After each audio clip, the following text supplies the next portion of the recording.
بسم اللہ الرحمن الرحیم، السلام علیکم ورحمۃ اللہ وبرکاتہ۔ پروگرام میم کے مہمان کے ساتھ آپ کا میزبان شاہ رخ فیروز قادری حاضر خدمت ہے۔ اور جیسا کہ آپ جانتے ہیں کہ اس پروگرام میں ہم مدعو کرتے ہیں ان شخصیات کو کہ جو کسی نہ کسی انداز میں خدمت دینی کا فریضہ سر انجام دے رہی ہیں۔ ان شخصیات میں علماء اور مقررین بھی شامل ہیں، خطیب حضرات بھی شامل ہیں، اسی طرح نعت خواں حضرات، قاری حضرات اور مدرسین بھی ان شخصیات میں شامل ہیں کہ جنہیں اس پروگرام میں مدعو کیا جاتا ہے۔ اور آج کے ہمارے مہمان ہیں حضرت علامہ مولانا مفتی راجہ کاشف مدنی نعیمی دامت برکاتہم العالیہ، حضرت دارالافتاء الہاشمیہ کے مفتی ہیں، جہاں حضرت افتاء کے فرائض سر انجام دے رہے ہیں۔ اس کے ساتھ ہی درس نظامی کے مدرس ہیں اور مختلف دینی اجتماعات میں خطابت کے حوالے سے حضرت جانے اور پہچانے جاتے ہیں۔ حضرت سے آئیے گفتگو کا آغاز کرتے ہیں۔ السلام علیکم حضرت صاحب۔ وعلیکم السلام ورحمۃ اللہ وبرکاتہ۔ خیریت سے حضرت صاحب؟ اللہ کا کرم فضل، آپ سنائیں آپ۔ حضرت ویسے جی الحمدللہ حضرت، آج کی جو گفتگو ہے، آج کی جو نشست ہے، ہمارا ارادہ یہ ہے کہ وعدے کے حوالے سے گفتگو کی جائے، وعدے کے مسائل، وعدے کے فضائل، ان کے حوالے سے گفتگو کی جائے۔ تو گفتگو کے آغاز سے قبل آپ یہ ارشاد فرمائیے گا کہ جو آپ کا درس نظامی کا ایک طویل تعلیمی سلسلہ ہوتا ہے، 8 سال درس نظامی، پھر افتاء کی جو تربیت کے معاملات ہوتے ہیں، سیکھنے کے معاملات یہ ہیں، اور پھر آپ تدریس کے بھی شعبے سے وابستہ ہیں، تو کچھ ارشاد فرمائیے گا کہ تعلیمی سلسلہ آپ کا کس طرح سے رہا؟ بسم اللہ الرحمن الرحیم۔ جی، اللہ کے فضل و کرم سے 2005 میں اپنے تعلیمی اس سلسلے کا آغاز کیا، اور کھارا دار بخاری مسجد میں ہمارا جامعہ تھا، جامعۃ المدینہ فیضان بخاری، وہاں سے ہماری کلاس کی ابتدا ہوئی، اور پھر چلتے چلتے یہ جامعہ شفٹ ہوا محمدی مسجد موسیٰ لین، جو عقب ککری گراؤنڈ میں واقع ہے۔ جی، تو بحمد اللہ تعالی وہاں پر موقوف علیہ تک سابعہ تک پڑھائی کی، اور اس کے بعد پھر دورہ حدیث شریف کرنے کے لیے فیضان مدینہ میں حاضری ہوئی، اور 2013 میں الحمدللہ وہاں پر دورہ حدیث شریف کیا۔ اس کے بعد تخصص کے لیے لاہور میں گیا، اور الحمدللہ وہاں پر جوہر ٹاؤن میں جو فیضان مدینہ ہے وہاں پر 2 سال کا تخصص کمپلیٹ کیا، اور اس کے بعد الحمدللہ کراچی واپس حاضری ہوئی، اور تدریس کا سلسلہ بھی شروع ہو گیا، ساتھ ساتھ افتاء کا سلسلہ بھی۔ رات میں نور مسجد کھارا دار میں شیخ الحدیث و تفسیر رئیس دارالافتاء النور مفتی عطاء اللہ نعیمی صاحب جی جی ادام ظلہ العالی جی جی کی سرپرستی میں الحمدللہ فتاوی لکھنا شروع کیے، اور 5 سال تک وہیں پر الحمدللہ فتاوی لکھتا رہا۔ پھر استاد صاحب کی اجازت سے، ان کے حکم پر، ان کے اذن سے الحمدللہ یہ ضرورت محسوس کی کہ لیاری میں دارالافتاء ہونا چاہیے، تو پھر اپنے علاقے آگرہ تاج میں الحمدللہ ایک مقام پر دارالافتاء کا آغاز کیا، اور آج تقریباً اسے 2.5 سال سے زائد عرصہ ہو گیا۔ اللہ کے فضل و کرم سے وہاں پر سینکڑوں فتاوی تحریری بھی جاری ہو چکے ہیں، اور زبانی ہزاروں فتاوی الحمدللہ اس دارالافتاء میں جہاں شفٹ ہوئے وہاں جاری ہو چکے ہیں الحمدللہ۔ کیا بات، لوگ اپنے مسائل لے کر آتے ہیں، برادری کے مسائل لے کر آتے ہیں، تو یوں خدمت دین جاری ہے۔ اور تدریس بھی صبح میں کرتا ہوں، جس جامعہ سے پڑھا الحمدللہ اسی جامعہ میں اچھا، اب اس وقت موقوف علیہ تک سابعہ تک الحمدللہ پڑھا رہا ہوں۔ ماشاءاللہ ماشاءاللہ۔ حضرت صاحب، وعدے کے حوالے سے آج کی گفتگو کا ارادہ ہے، وعدے کی تعریف اگر سب سے پہلے آپ ارشاد فرما دیں تو۔ جی بالکل، بڑا اہم موضوع ہے، اور ناظرین کے لیے بھی یہ بات بہت ضروری ہے کہ وہ وعدے کی تعریف بھی جانیں۔ چنانچہ موجم وسیط اور دیگر کتب کے اندر وعدے کی تعریف یہی ہے کہ اپنے کلام سے یا اپنی گفتگو سے ایسا ظاہر کرنا کہ یہ کام کرنا میرے اوپر لازم ہو گیا ہے، جی جی، اسی کو وعدہ کہتے ہیں شرعی اصطلاح میں۔ جیسے کوئی کہتا ہے کہ میں نے کل 6 بجے آنا ہے آپ کے پاس، تو شریعت یہ کہتی ہے کہ یہ وعدہ ہو گیا، وعدہ ہو گیا۔ عوام تو یہ سمجھتی ہے، عام لوگ یہ سمجھتے ہیں کہ جب تک وعدے کا لفظ منہ سے نہیں نکلے گا تب تک وعدہ نہیں ہوگا، جبکہ شریعت یہ کہتی ہے کہ جب آپ نے کہہ دیا ایک کام میں نے کرنا ہے تو وہ آپ کے لیے کمپلسری ہو گیا، من وجہ، اب بغیر شرعی وجہ کے آپ اس کو چھوڑ نہیں سکتے۔ تو شرعی اصطلاح کے اعتبار سے وعدہ یہی ہے کہ اپنے اوپر کوئی چیز لازم کر دینا، کوئی کام لازم کر دینا، چاہے اس میں وعدے کا لفظ ہو یا وعدے کا لفظ نہ ہو۔ بالکل بالکل جی، یہ تعریف رہی۔ حضرت یہ ارشاد فرمائیے گا کہ وعدہ پورا کرنے کا انسان کی ذات پر، اس کی شخصیت پر بھی کوئی فرق پڑتا ہے؟ جی بالکل، اس کی تو ویسے ہر ایک گواہی دے گا، اور ہمارے ناظرین بھی اس کی گواہی دیں گے کہ جب کوئی شخص وعدہ پورا کرنے کا عادی ہوتا ہے تو لوگوں کے نزدیک اس کی عزت، وقار، وجاہت میں اضافہ ہوتا ہے، اور آج کے دور میں بھی وہ شخص اس اعتبار سے مشہور ہو جاتا ہے کہ یار اس نے جو بات کہہ دی ہے یہ پورا کرے گا، اس نے جو وعدہ کر لیا یہ پورا کرے گا۔ تو انسان ہمیشہ وعدہ پورا کرے۔ اس کی ایک بڑی بہترین مثال حضرت سیدہ کائنات ام المؤمنین ہماری ماں حضرت خدیجہ الکبریٰ رضی اللہ تعالیٰ عنہا جی کہ 2 شوہروں کا انتقال ہوا یکے بعد دیگرے، تو آپ نے اس ٹائم ارادہ کر لیا کہ میں اب نکاح کروں گی نہیں، جب دوسرے شوہر کا بھی انتقال ہو گیا تو آپ کے پاس مال تو تھا تجارت کا، لیکن کوئی ایسا شخص نہیں تھا جس پر اعتماد کیا جائے۔ نبی رحمت صلی اللہ علیہ وسلم وعدہ پورا کرنے میں ایسی عظیم شخصیت تھے کہ پورے مکے میں جس کی سلیکشن ہوئی وہ سیدی عالم صلی اللہ علیہ وسلم کی ذات تھی، اور آپ کے ذریعے اپنا مال انہوں نے تجارت کے لیے بھیجا، اور نبی پاک علیہ السلام کا انہیں پتا تھا، لوگوں نے بتایا کہ یہ جو کہہ دیں گے وہی کریں گے۔ بالکل سیدی عالم صلی اللہ علیہ وسلم نے اپنے وعدے کے مطابق ایسی تجارت کی کہ بہترین نفع ہوا۔ وہ اتنی متاثر ہوئیں کہ پہلے تو ارادہ کر چکی تھی کسی سے نکاح نہیں کریں گے، لیکن حضور اکرم علیہ الصلوۃ والسلام سے نکاح کرنے کے لیے وہ تیار ہو گئی، اور سارے مومنوں کی ماں ہونے کا اعزاز انہوں نے حاصل کر لیا۔ بالکل بالکل۔ تو وعدہ جب کوئی پورا کرتا ہے تو اس کی شخصیت کے اندر اللہ تعالیٰ ایک وقار عطا فرماتا ہے، اس کی عزت میں، اس کے مقام مرتبے میں اضافہ ہوتا ہے۔ ماشاءاللہ ماشاءاللہ۔ حضرت وعدہ پورا کرنے کے حوالے سے جو فضائل ہیں وہ شریعت مطہرہ کی روشنی میں کیا فضائل ہیں، کچھ ارشاد فرمائیے گا۔ جی بالکل۔ سب سے پہلے تو قرآن مجید فرقان حمید کو ہم جب دیکھتے ہیں تو بنی اسرائیل، سورہ بنی اسرائیل کے اندر اللہ تعالیٰ فرماتا ہے وَأَوْفُوا بِالْعَهْدِ إِنَّ الْعَهْدَ كَانَ مَسْئُولًا، وعدے کو پورا کرو، عہد کو پورا کرو، بے شک عہد کے بارے میں ضرور سوال کیا جائے گا۔ جی تو قیامت کے دن وعدوں کے بارے میں پوچھا جائے گا کہ تم نے فلاں سے وعدہ کیا، پورا کیا کہ نہیں کیا۔ اور دوسری بات یہ کہ رب کریم نے فرمایا وَأَوْفُوا، صیغہ امر، حکم والا لفظ ارشاد فرمایا۔ تو جب کوئی اللہ کے حکم پر عمل کرتا ہے تو رب کریم اسے اجر و ثواب اور برکتیں عطا فرماتا ہے۔ تو اس سے ہی پتہ چلا کہ وعدے پر پورا اترنا یہ بڑی فضیلت کا باعث ہے۔ اسی طرح نبی پاک علیہ السلام کا بڑا پیارا فرمان کہ سیدی عالم صلی اللہ علیہ وسلم نے ارشاد فرمایا تم میں سے بہترین شخص وہ ہے جو اپنے وعدے کو پورا کرتا ہے۔ یہ نہیں فرمایا کہ بہتر شخص وہ ہے، اچھا وہ ہے، بلکہ فرمایا بہترین۔ عربی کے اندر خیر کا لفظ، اور یہ صیغہ افضلیت کو ظاہر کرتا ہے۔ ایک ہوتی ہے فضیلت، آپ نے فرمایا فضیلت، لیکن حدیث پاک تو افضلیت کو بیان کر رہی ہے کہ تم میں سے افضل اگر کوئی ہونا چاہتا ہے تو دیگر اچھے اوصاف کے ساتھ ساتھ اسے وعدہ پورا کرنا بھی اپنی ذات کے اندر نافذ کرنا ہوگا۔ بالکل۔ جب اس کی ذات میں وعدہ پورا کرنے کا وصف آ جائے گا تو وہ افضلیت کی طرف چلا جائے گا۔ کیا بات۔ تو یہ وعدے کی فضیلت ہے، حدیث میں بھی، آیت میں بھی، اور دیگر روایات کے اندر بھی موجود ہے۔ لہٰذا جو شخص وعدہ پورا کرے گا اللہ کریم اسے ضرور اس کی برکتیں اور فضیلتیں عطا فرمائے۔ بالکل بالکل، بے شک بے شک۔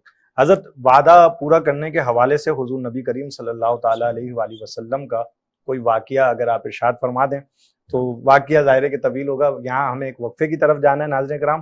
ایک وقفے کے بعد انشاءاللہ حضرت سے ہم واقعہ سنیں گے کہ حضور نبی کریم صلی اللہ تعالیٰ علیہ وآلہ وسلم کا وعدہ پورا کرنے کے حوالے سے کوئی ایسا واقعہ ہمیں جو ہے کتب سیرت میں ملتا ہے کہ جسے سن کر وعدہ پورا کرنے کے حوالے سے مزید جو ہے لوگوں کا ذہن بنے۔ ایک وقفے کے بعد انشاءاللہ اسی گفتگو کو آگے کنٹینیو کریں گے۔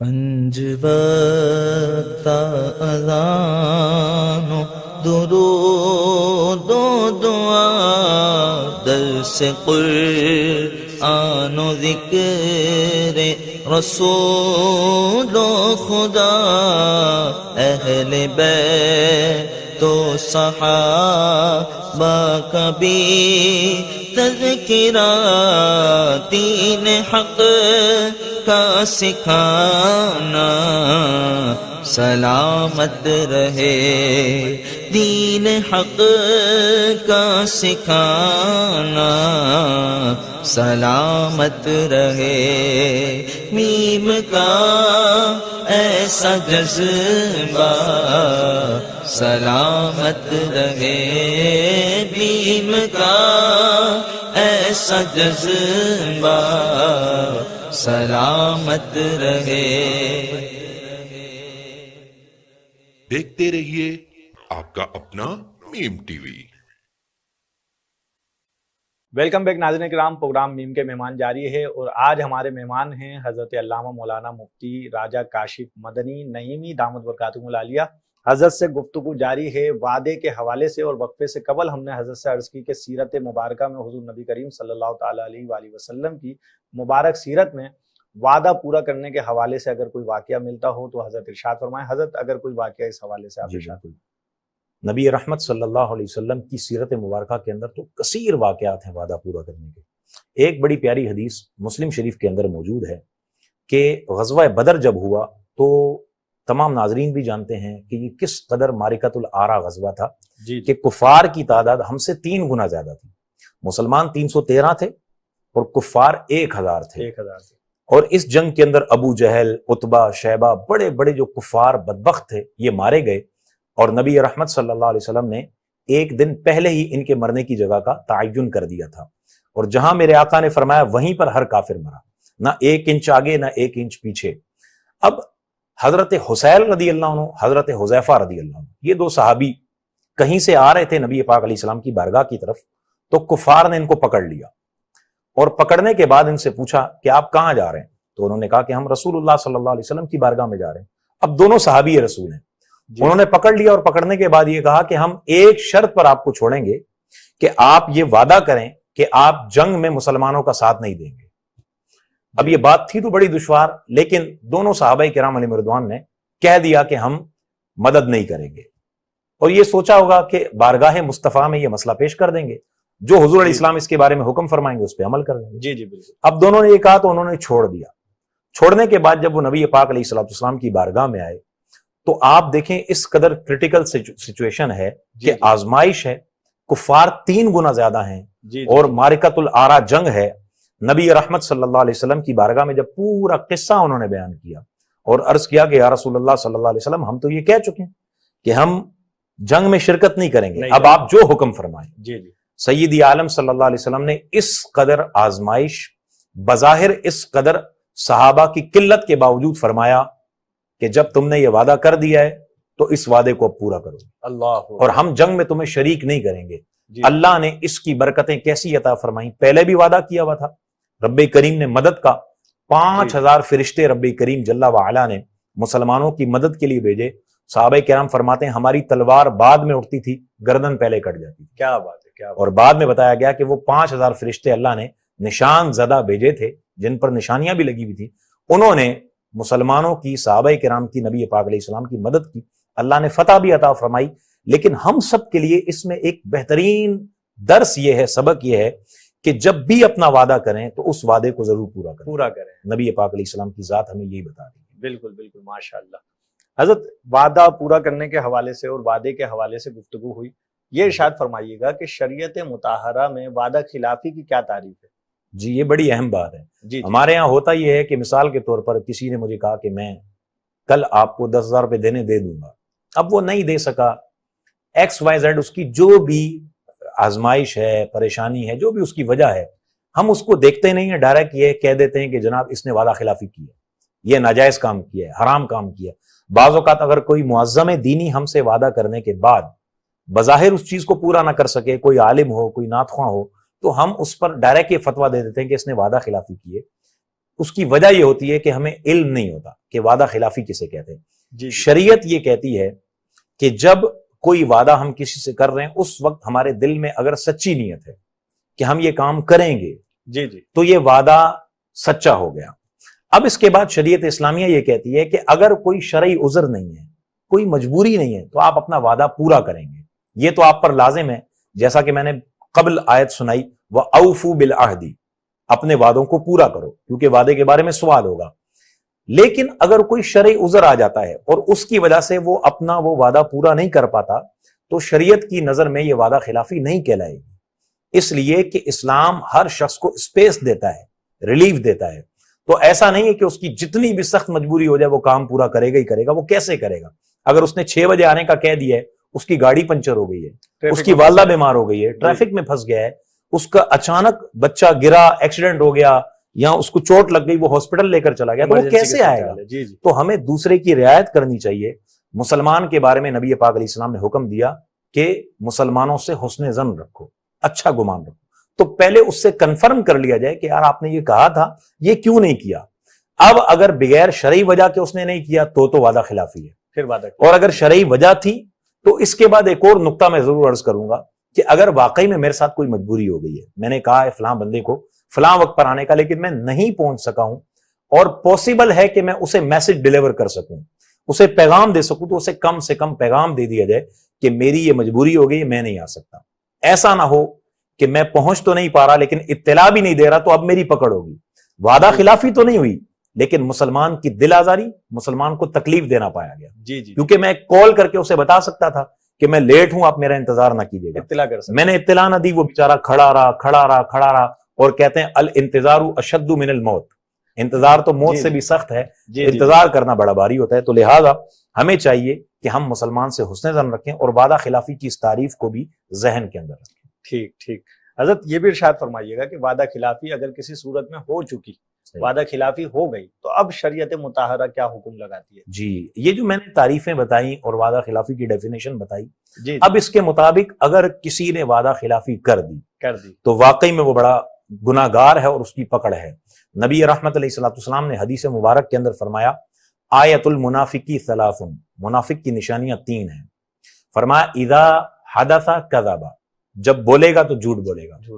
اذا وعد اخلف, جب وعدہ کرے گا تو وعدہ خلافی کرے گا. اور فرمایا واذا اؤتمن خان, جب اس کے پاس کوئی امانت رکھوائی جائے گی تو اس امانت میں خیانت کر دے گا.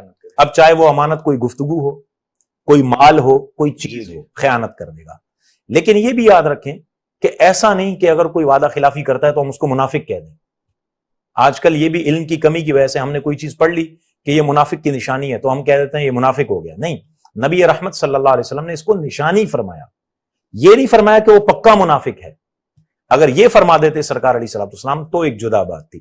نشانی فرمایا, اس کا مطلب یہ کہ جان بوجھ کر اگر وعدہ خلافی کوئی کرتا ہے تو توبہ بھی کرے گا, ڈرے گا بھی اللہ کی بارگاہ سے, اور یہ سمجھے وہ کہ مجھ میں منافق کی ایک نشانی پائی جا رہی ہے تو میں اللہ کی بارگاہ میں توبہ کروں. ورنہ حقیقی منافق تو اسی کو کہا جاتا ہے کہ جو بظاہر مسلمان ہو اندر سے کافر ہو, یہ حقیقی منافق. جی, اور ایک عملی منافق ہوتا ہے, گویا کہ اس کو عملی منافق کہہ سکتے ہیں کہ جو وعدہ جب بھی کرتا ہے وعدہ خلافی کر دیتا ہے. عمل کے اعتبار سے وہ منافق ہے, لیکن حقیقت کے اعتبار سے اس کو منافق نہیں کہہ سکتے. حقیقت میں منافق جی, نہیں حقیقت میں منافق. البتہ یہ ہے کہ یہ منافق کی جو ہے کوالٹی ہے کہ جو اس میں پائی جا رہی ہے, اور یہ حدیث شریف کا درس ہے.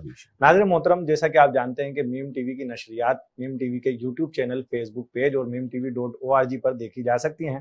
اور ابھی ہماری گفتگو جاری ہے حضرت علامہ مولانا مفتی راجہ کاشف مدنی نعیمی دامت برکاتہم العالیہ سے وعدے کے حوالے سے.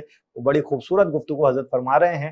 اسی گفتگو کو آگے کنٹینیو کریں گے ایک وقفے کے بعد. ہمارے ساتھ رہیے گا. درود و سلام کی صداؤں سے بھرپور اللہ پاک کی رحمتوں کا نزول, پریشانیوں اور مسائل کے حل کے لیے دیکھتے رہیے میم ٹی وی. اللہم صل علی سیدنا محمد. ویلکم بیک ناظرین کرام, پروگرام میم کے مہمان جاری ہے اور آج گفتگو جاری ہے حضرت علامہ مولانا مفتی راجہ کاشف مدنی نعیمی دامت برکاتہم العالیہ سے, اور حضرت وعدے کے مسائل پر بڑی خوبصورت گفتگو فرما رہے ہیں. حضرت وقفے سے قبل گفتگو جاری تھی وعدے کے حوالے سے ہی. میں یہ جاننا چاہوں گا کہ ایک بڑا پیچیدہ مسئلہ ہے آج کے دور کا کہ لوگ وعدہ کرتے ہیں اور پھر پورا نہیں کرتے. خاص طور پہ مارکیٹ میں تو یہ معاملات بہت زیادہ دیکھے جاتے ہیں کہ جی آپ کا مال تیار ہو جائے گا, پرسوں آپ کو مل جائے گا, اور پھر جب پرسوں ان سے بات کی جاتی ہے بھائی مال کا کیا ہوا, تو جناب مال وقت پر تیار نہیں ہے. تو ان سے متعلق حکم شرع کیا ہے, ایسے لوگ جو وعدہ خلافی کرتے ہیں, وعدہ پورا نہیں کرتے؟ جی بالکل, آپ نے بڑی اچھی بات کی ہے اور سلگتے ہوئے موضوع کو اٹھایا ہے. جی واقعی میں ہمارے یہاں بہت سے لوگ یہ کرتے ہیں. مثال کے طور پر میں ان کے پاس گیا کوئی چیز لینے, ان کے پاس چیز اویلیبل نہیں ہے, لیکن وہ وعدہ کر دیں گے تاکہ یہ بندہ پھنس جائے, بھائی اس کی رقم آ جائے ہمارے پاس, اور اس کے بعد ہم چاہے اسے 2 دن 3 دن ڈیلے بھی کر دیں, مجبور رہے گا. تو یاد رکھیں, میں نے جو گزشتہ گفتگو کے اندر بتا دیا کہ وعدہ خلافی یہ ہے, یہ صراحتاً وعدہ خلافی کی جا رہی ہے. اور چاہے یہ چھوٹے پیمانے پر ہو, بڑے پیمانے پر ہو. بعض اوقات مثال کے طور پر موبائل لینے گئے ہم, تو وہ کہتے ہیں کہ بھائی یہ موبائل آپ لے جائیں, چیک کریں 2 دن, اس کے بعد واپس کر دیجیے گا. یہ ہو گیا وعدہ. اگر آپ کو سمجھ نہیں آئی واپس کر دیجیے گا. اب یہ ہو گیا وعدہ. جب وہ 2 دن کے بعد واپس لاتا ہے تو اب وہ کہتا ہے نہیں بھائی ہم نے تو یہ نہیں کہا تھا, ہم نے تو یہ کہا تھا کہ اگر کوئی خرابی ہوگی تب واپس کر لیں.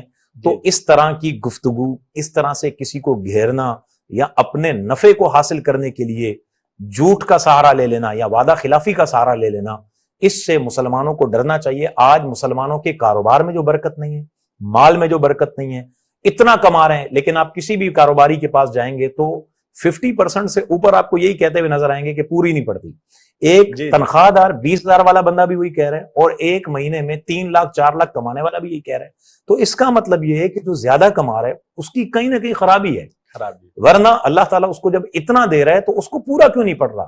وجہ یہی ہے کہ جب وہ وعدہ خلافی کے ساتھ اپنا مال بیچتا ہے, کاروبار کرتا ہے، جب اس میں سچائی نہیں ہوتی تو اللہ کریم اس کے مال سے، اس کے اہل و عیال سے برکت کو اٹھا دیتا ہے، برکت اٹھ جائے، اور جب برکت اٹھ جاتی ہے تو چاہے مال کی فراوانی ہو تب بھی انسان کا قلب مطمئن نہیں ہوتا۔ اور پہلے کے لوگ جو وعدہ خلافی نہیں کرتے تھے، وعدہ پورا کرتے تھے، وہ اگرچہ سوکھی روٹی کھاتے تھے لیکن ان کا قلب مطمئن ہوتا تھا، ان کے ذہن پرسکون ہوتے تھے، رزق میں برکت تھی۔ جی، تو اس لیے ویور سے ہم یہی کہنا چاہیں گے کہ کبھی بھی وعدہ کریں، وعدہ خلافی نہ کریں اور سوچ سمجھ کے وعدہ کریں۔ دیکھیں آپ کو وہ مجبور نہیں کر رہا، آپ کو اختیار ہے، آپ کہہ سکتے ہیں بھائی یہ مال میں ہفتے میں دے سکتا ہوں، کل نہیں دے سکتا، پرسوں نہیں دے سکتا، آپ کو لینا ہے تو لیں، جی جی، تو لہٰذا آپ کے مقدر میں ہوگا جو رزق وہ آپ کو مل جائے۔ کمٹمنٹ کرتے وقت ہی جو ہے حالات کو دیکھ لیں کہ بھائی یہ مال ہم ان کو دے بھی سکتے ہیں وقت پر یا نہیں۔ حضرت یہ گفتگو تو ہوئی وعدے کے حوالے سے۔ اچھا، آپ کا نام ہے راجہ کاشف مدنی نعیمی، تو حضرت کیا آپ دارالعلوم جو اپنا جامعۃ المدینہ کے جو لوگ پڑھے ہوئے ہوتے ہیں وہ لکھتے ہیں مدنی، اور دارالعلوم نعیمیہ کے جو پڑھے ہوئے ہوتے ہیں وہ لکھتے ہیں نعیمی، تو آپ نے کہ دونوں مدارس سے تعلیم حاصل کی ہے؟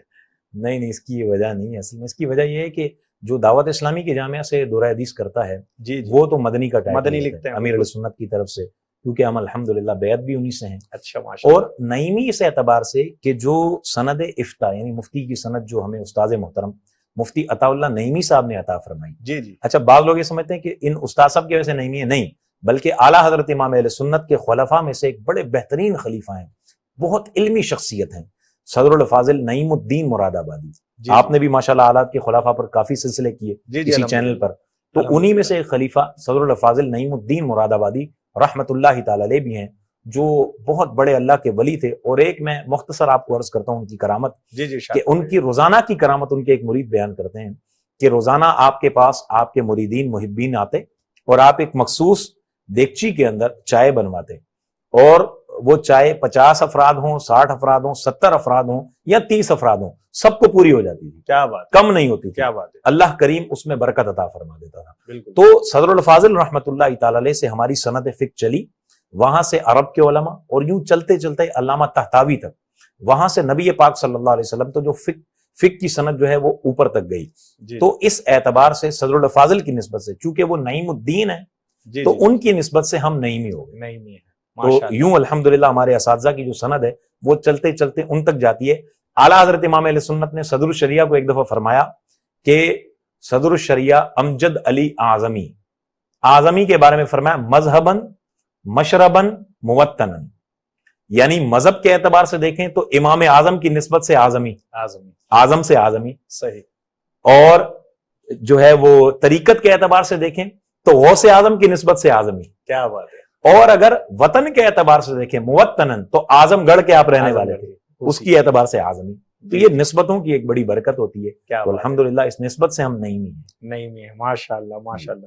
حضرت صاحب، ہمارے پروگرام کا وقت اختتام کی طرف جاتا ہے، اور یہاں میں آپ سے عرض کروں گا کہ ہمارے ویورز کے لیے اگر آپ کوئی پیغام دینا چاہیں تو ضرور ارشاد فرمائیں۔ جی بالکل، ویورز کے لیے ضرور پیغام دینا چاہیں گے، کیونکہ آج کل سوشل میڈیا کا دور ہے، اور الحمدللہ ہمارا یہ سلسلہ بھی آپ سوشل میڈیا کے ذریعے اور الیکٹرانک میڈیا کے ذریعے آپ دیکھیں گے، سوشل میڈیا ایک اچھائی کمانے کا ذریعہ بھی بن سکتا ہے اور ہمیں جہنم کی طرف لے جانے کا ذریعہ بھی بن سکتا ہے۔ میری ویورز سے اور ناظرین سے یہ التماس ہے کہ جب بھی آپ کوئی پوسٹ آگے شیئر کرتے ہیں حدیث کے نام پر یا تفسیر کے نام پر، تو آپ اس کو ٹیلی ضرور کر لیا کریں، چیک اینڈ بیلنس ضرور ہو۔ سب سے بہترین طریقہ تو یہ ہے کہ آپ کوئی حدیث کی کتاب خود لیں، اس کا ترجمہ کسی مستند صحیح شخصیت نے کیا ہو، کسی عالم دین سے آپ چیک کروا لیں، آپ اس کی خود ہی پکچر لیں اچھی سی، اور اس کو ایڈٹ کر کے آپ اس کو اپنے پیج پر اپلوڈ کریں یا اپنی آئی ڈی پر اپلوڈ کریں، یا آپ اس کو اپنی جو واٹس ایپ ہے اس کے اسٹیٹس پر آپ لگا لیں۔ آپ کسی کی چیز کو اگر آگے فارورڈ کرتے ہیں تو اس میں بڑی احتیاط کی حاجت ہے، کیونکہ نبی رحمت صلی اللہ علیہ وسلم نے فرمایا کہ من کذب علی متعمدا فلیتبوأ مقعدہ من النار، جو مجھ پر جان بوجھ کر جھوٹ باندھے گا وہ اپنا ٹھکانہ جہنم میں بنا لے۔ لہٰذا کوئی بھی حدیث آگے آپ فارورڈ کرتے ہیں تو اس کو چیک کر لیں، کہیں یہ سوشل میڈیا ہمارے جہنم میں جانے کا ذریعہ نہ بن جائے۔ لہٰذا چیک کر کے جو آپ آگے فارورڈ کریں گے تو نیت اچھی رکھیں کہ اللہ کی رضا کے لیے میں کر رہا ہوں، تو انشاءاللہ اللہ کریم آپ کو اس پر اجر عطا فرمائے گا۔ اسی طرح اگر ویڈیو کلپ آگے آپ چلاتے ہیں تو یہ دیکھ لیں کہ اس کے بیک گراؤنڈ پر میوزک نہ لگا ہوا ہو، کیونکہ ہمارے علماء میوزک نہیں لگاتے، یہ لوگ ایڈٹ کر کے پیچھے میوزک لگا دیتے ہیں اور وہ کلپ بنا کر آگے چلاتے ہیں. تو ایسا کوئی کلپ آئے اس کو سنیں بھی مت، آگے بھی مت بھیجیں. علماء حق کا جو کلپ بالکل سادہ انداز میں آپ کو ملے، آپ اسی کو سنیں اور اسی کو آگے فارورڈ کریں. انشاءاللہ اس طریقے پر عمل کریں گے تو یہ سوشل میڈیا انشاءاللہ العزیز ہمیں ثواب کی حقداری دلائے گا، اللہ کی بارگاہ سے ثواب دلائے گا، فضیلت دلائے گا، برکت دلائے گا. اچھی نیت کے ساتھ اس کو یوز کریں گے، اچھا یوز کریں گے تو یہ اچھائی کی طرف لے کر جائے گا. برا یوز کریں گے تو کہیں ایسا نہ ہو کہ یہی سوشل میڈیا ہمیں جہنم کی طرف لے جائے. تو رب کریم جل وعلا ہم سب کو سوشل میڈیا کا بھی اچھا اور صحیح اور شریعت کے مطابق استعمال کرنے کی توفیق عطا فرمائے. ماشاءاللہ، بہت شکریہ حضرت صاحب، بہت شکریہ.